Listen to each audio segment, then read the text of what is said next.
17. Ayan yung ating food na nilagang baka. And magsi 6 o'clock na, ayan. 25 hours fasting. Ang ating baka.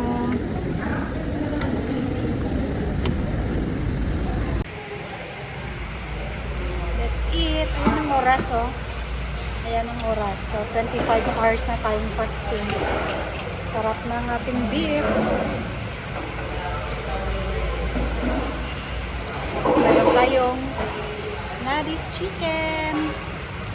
Dirty low carb for today.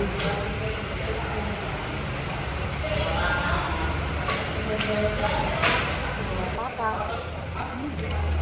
May kaliro pa doon. Sabi no. Nagpreso sang manok at nilaga nga baka.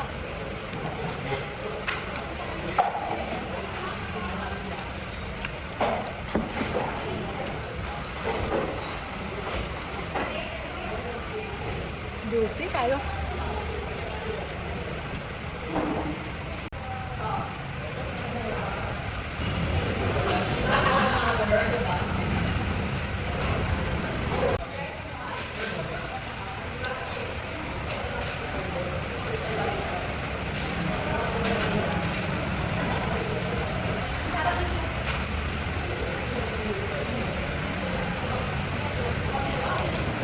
Craving satisfied na naman tayo. Ayan. 6:15 na. Tapos na kakaon. Bye!